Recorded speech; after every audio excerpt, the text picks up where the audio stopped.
সপ্তম শ্রেণীর ছাত্রছাত্রীরা, আশা করি তোমরা সবাই ভালো আছো। আমি আজ তোমাদের এই যে তোমাদের ইতিহাস বই দেখো, সভ্যতা, অতীত এবং ঐতিহ্য, এই বইতে যেহেতু তোমাদের বার্ষিক পরীক্ষা খুব সামনেই আগত, তা সেই হিসাবে আমি তোমাদের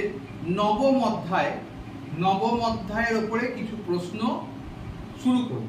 তার আজকে প্রত্যেকের মধ্যে দেখো নবম অধ্যায় আজকের ভারত দেখতে পাচ্ছ। আশা করি তোমরা নবম অধ্যায় আজকের ভারত, এই যে আজকের ভারত রয়েছে, এই আজকের দেখতে পাচ্ছ নিশ্চয়ই নবম অধ্যায় আজকের ভারত, সরকার, গণতন্ত্র এবং স্বায়ত্তশাসন।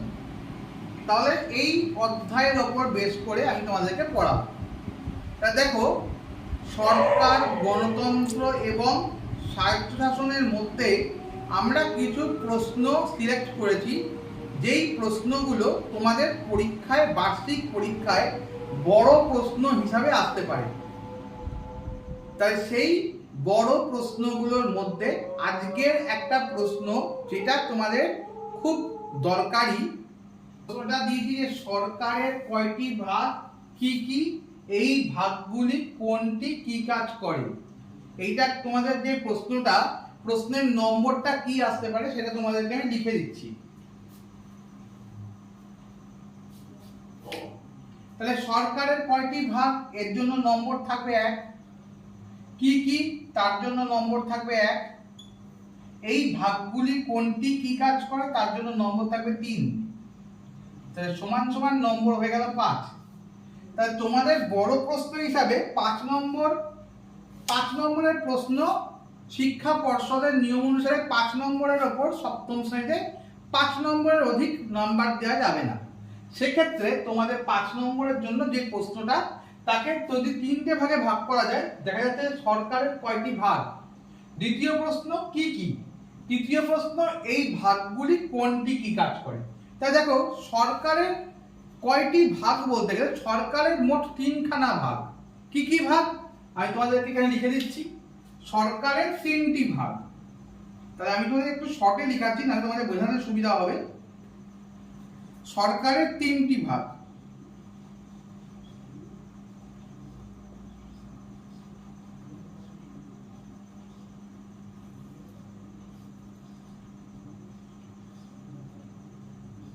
তিনটি বিভাগ। এই 3টি বিভাগ কি কি? এই 3টি বিভাগ হলো যথা: 1 নম্বর শাসন বিভাগ,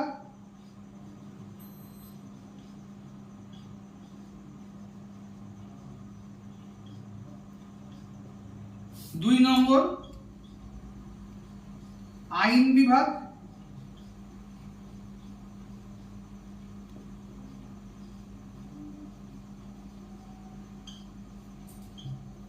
আর 3 নম্বর বিচার বিভাগ।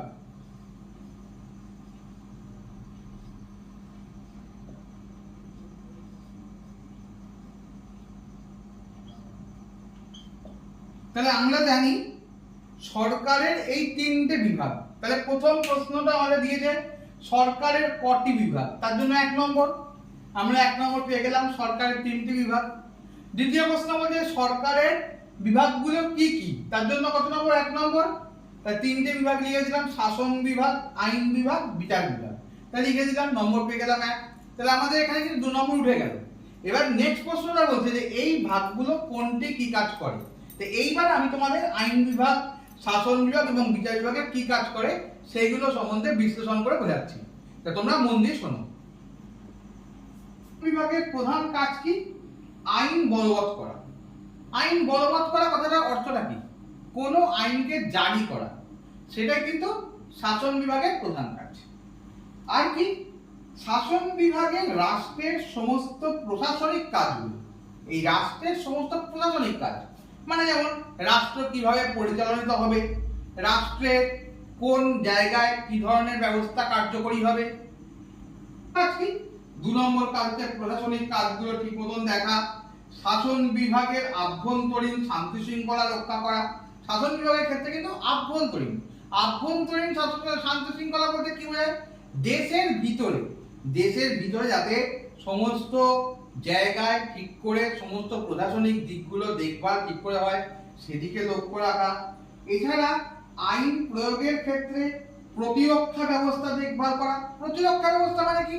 প্রতিরক্ষা মানে বিভিন্ন ধরনের প্রতিরক্ষা, মানে হচ্ছে অন্য দেশ বা অন্য জায়গা তারা যাতে কোনোভাবে যাতে কোনোরকম কোনো কিছু অন্যায় কাজ না হয় সেদিকে লক্ষ্য রাখা। কোনো প্রশাসনের বিরুদ্ধে যাতে কোনো রকম কোনো কিছু না হয়, কোনো মানুষের যাতে কোনো ক্ষতি না হয় সেদিকে লক্ষ্য রাখা, সেটাও কিন্তু শাসন বিভাগের দায়িত্বের মধ্যে পড়ে। এছাড়া বিভিন্ন বিদেশ নীতি পরিচালনা করা। বিদেশ নীতি বলতে কি বোঝায়? যেমন মনে করো কোনো আমাদের দেশের স্বার্থে অন্য কোনো দেশের কোনো কিছু দরকার, তা অন্য কোনো দেশের থেকে আমরা কোনো কিছু গ্রহণ করব, সেই ক্ষেত্রে কিন্তু বিদেশ নীতিটা খুব গুরুত্বপূর্ণ। যে কোনো রকম ক্ষেত্রে সেই ক্ষেত্রে কিন্তু বিদেশ নীতি দরকার। আর কি ক্ষেত্রে? অর্থ বিষয়ক নানা রকম দরকারের ক্ষেত্রে সেটাও কিন্তু শাসন বিভাগই দেখভাল করবে। যেমন মনে করো শিক্ষা খাতে পয়সা খরচা করা, শিক্ষা খাতে কত পয়সা খরচা হবে, কিভাবে ছাত্রদের মিড ডে মিলের ব্যবস্থা করা হবে, বা কিভাবে একটা শিক্ষা ব্যবস্থায় কিভাবে ইংরাজি মানে ছাত্রদের বসার জন্য বেঞ্চের দরকার, ব্ল্যাকবোর্ডের দরকার, বা অন্যান্য শিক্ষার জন্য অন্যান্য বই খাতার দরকার, মিড ডে মিলে ছাত্রদের ভালো খাবার দাবার দরকার, এই সময় যেহেতু অর্থের প্রয়োজন, সেই অর্থের দায়িত্বটাও কিন্তু শাসন বিভাগের মধ্যেই পড়ে। আর কি কাজ করা হয়? আর হচ্ছে বিভিন্ন অর্থ বিষয়ক কাজ ছাড়াও সমস্ত দিকে দেখভাল করাও কিন্তু প্রশাসনিক কাজকর্মও কিন্তু শাসন বিভাগের মধ্যে পড়ে। তাহলে আমরা বুঝলাম শাসন বিভাগের কাজগুলো কি কি। তাহলে একবার তোমাদেরকে শাসন বিভাগের কাজগুলো পয়েন্ট ওয়াইজ বলে দিচ্ছি, তোমরা মন দিয়ে শুনে নাও। তাহলে শাসন বিভাগের কাজের মধ্যে প্রথম পদক্ষেপ হচ্ছে প্রশাসনিক কাজকর্ম। 2 নম্বর পদক্ষেপ কি? প্রতিরক্ষামূলক ব্যবস্থার ক্ষেত্রে শাসন বিভাগের কাজ। 3 নম্বর কি? 3 নম্বর যে বিদেশ নীতি পরিচালনা করা কিন্তু শাসন বিভাগের কাজ। এছাড়া কি? প্রতিরক্ষামূলক ব্যবস্থা এবং অর্থ বিষয়ক, রাজ্যের প্রতিটি ক্ষেত্রে অর্থ বিষয়ক ব্যবস্থা করাও কিন্তু শাসন বিভাগের দায়িত্বের মধ্যে পড়ে। এবার 2 নম্বর আমরা চলে আসবো আইন বিভাগ। দেখো 2 নম্বরে লেখা আছে আইন বিভাগ। তাহলে আইন বিভাগের কাজগুলো কি? আইন বিভাগের প্রধান কাজ হচ্ছে আইন প্রণয়ন করা। তাহলে আইন বিভাগের প্রধান কাজ কি? প্রধান কাজ হচ্ছে আইন প্রণয়ন করা। এই আইন প্রণয়ন করা, প্রণয়ন কথাটা অর্থটা কি? আইনটা ঠিকমতো যাতে মানুষের কাজে ব্যবহার করা হয় সেইটাই কিন্তু আইন বিভাগ করে থাকে। এটাকেই বলা হয় আইন প্রণয়ন বা আইন রচনা করা। কিন্তু ভারতীয় সংবিধানে আইন তো সমস্ত লেখাই আছে, লিখিত সংবিধান অনুসারে যে কোনো সরকার কিন্তু সংবিধান অনুসারেই চলে। তা সেক্ষেত্রে লিখিত সংবিধান, কিছু অলিখিত সংবিধান রয়েছে, সেইগুলো সবই কিন্তু আইন প্রণয়ন, এই আইনের আওতায় সেগুলো পড়ছে। আর কি? আইন প্রণয়ন ছাড়া আইন প্রণয়নের আগে কোনো কিছু আলোচনা করা, মন্ত্রিসভার বিরুদ্ধে অনাস্থা প্রস্তাব গ্রহণ করা, তারপর বাজেট অনুমোদন করা, এগুলো সবই আইন বিভাগের মধ্যে পড়ে। যদি মনে করো দেখা যায় যে মন্ত্রিসভা ঠিক মতন শাসন করতে পারছে না বা কোথাও কোনো অসুবিধা হচ্ছে, মানুষের অসুবিধা হচ্ছে, তখন কিন্তু আইন বিভাগ সেখানে তার ভূমিকা গ্রহণ করতে পারে। বা দেখা যাচ্ছে মানুষের প্রয়োজনে যদি কোনো আইন রচনা করতে হয়, সেই কাজটা কিন্তু আইন বিভাগ করে। নেক্সট চলে আসছি আমরা বিচার বিভাগ। দেখো তোমাদের মনে হতে পারে আইন বিভাগ আর বিচার বিভাগ তো একই, কিন্তু তা কিন্তু নয়। আইন বিভাগ হচ্ছে আইন প্রণয়ন করার ক্ষমতা, কিন্তু বিচার বিভাগের কাজ কি? সঠিক বিচার করা। সেটা মন্ত্রিসভারও বিচার হতে পারে, সাধারণ মানুষেরও বিচার হতে পারে। দেখো তোমাদের তাহলে দেখাই বিচার বিভাগের কাজগুলো কি। দেখো বিচার বিভাগ হচ্ছে সরকারের সঙ্গে ব্যক্তি বা ব্যক্তির সঙ্গে ব্যক্তি বা অন্যান্য সামাজিক প্রতিষ্ঠানের সঙ্গে যে বিবাদ বাধে তার মীমাংসা করাই হচ্ছে বিচার বিভাগের কাজের মধ্যে পড়ে। মীমাংসা মানে কি? সমাধান করা। বিচার বিভাগের অন্যান্য কয়েকটি কাজ কি কি? অন্যান্য কাজগুলো হচ্ছে আইনের ব্যাখ্যা দেওয়া, এটাও কিন্তু বিচার বিভাগের কাজ। আইন প্রয়োগ ঘটানো, শাসন বিভাগের পরামর্শ দান, সংবিধানের ব্যাখ্যা করা, এইগুলো সবই কিন্তু বিচার বিভাগের মধ্যে পড়ে। তাহলে আইন শাসন বিভাগ বুঝে গেলাম, আইন বিভাগ বুঝে গেলাম, বিচার বিভাগ বুঝে গেলাম। তাহলে এইবার কিন্তু তোমাদের একটা প্রশ্ন আসতে পারে, তোমাদের মনে সেই প্রশ্নটা উদয় হতে পারে, আমি তোমাদের বলে দিই। সেটা হলো বিচার বিভাগকে কেন আইন বিভাগ থেকে আলাদা করা হয়? তোমাদের মনে প্রশ্ন আসতেই পারে, দেখবে তোমাদের বইয়ের মধ্যেও এই উত্তরটা লেখা রয়েছে, আমি তোমাদের একটু বুঝিয়ে বলি। দেখো, স্বাধীনভাবে এবং ন্যায় নীতির ক্ষেত্রে যদি বিচার হওয়া কিন্তু সবাই চায়। স্বাধীনভাবে এবং ন্যায় নীতি, ন্যায় মানে কি সৎভাবে কোনো কিছু কাজ করা, সেক্ষেত্রে কিন্তু বিচার সবাই চায়।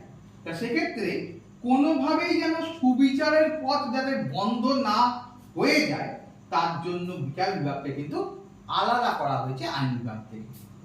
বোঝাতে পারলাম? তাহলে বলছে যে সাধারণভাবে কোনোভাবেই যেন সততার নিদর্শন যেন সব জায়গায় থাকে, সেটাই কিন্তু বিচার বিভাগে বলা আছে। আইন বিভাগের ক্ষেত্রে যেমন আইন প্রণয়নের উপর গুরুত্ব দেওয়া হয়, বিচার বিভাগের ক্ষেত্রে সেই আইনকে ব্যাখ্যা করা হয়। বিচার বিভাগের ক্ষেত্রে সৎভাবে এবং সত্যনিষ্ঠার মাধ্যমে সেই যুক্তি দিয়ে যাতে যেটা মানুষের প্রয়োজনে লাগে, কোনো রকম সমস্যার সৃষ্টি হলে সেই সমস্যার সমাধান করাও বিচার বিভাগের দায়িত্ব। তাহলে আমি তোমাদের দেখো সরকারের যে 3টে বিভাগ এবং সেই বিভাগগুলোর কি কি কাজ এবং কেন আইন বিভাগের থেকে বিচার বিভাগ আলাদা, সেই সম্বন্ধে তোমাদের আলোচনা করলাম।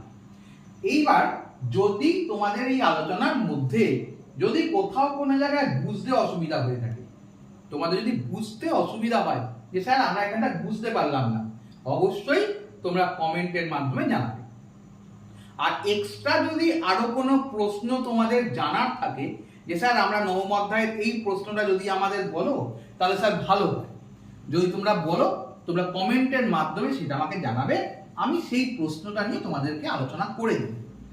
আমি এখন তোমাদের এটাতে ফার্স্ট পার্ট, আজকে প্রথম প্রশ্ন, কি ধরনের সম্ভাব্য প্রশ্ন আসতে পারে তার প্রথম প্রশ্নটা আমি তোমাদেরকে এই অধ্যায়ের উপরে বললাম।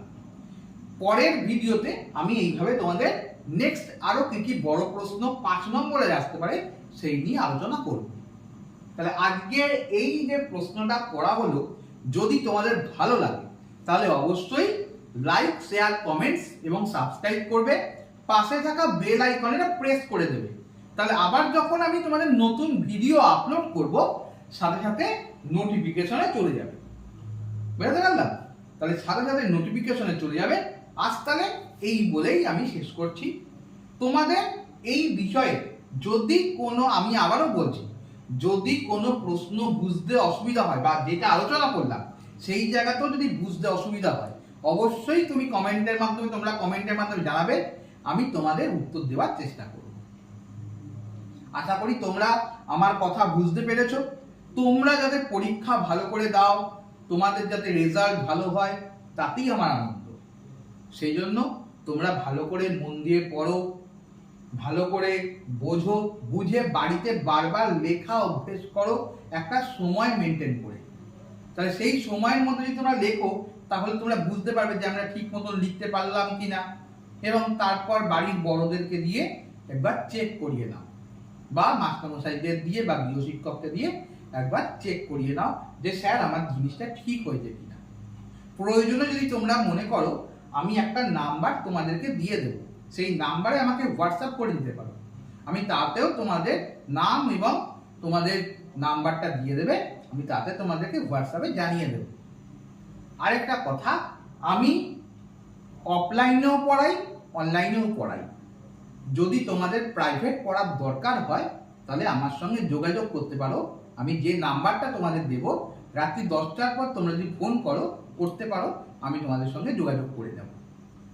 আজ তাহলে এই বলেই শেষ করছি। তোমরা ভালো থেকো, ভালোভাবে পড়াশোনা করো। শুভরাত্রি।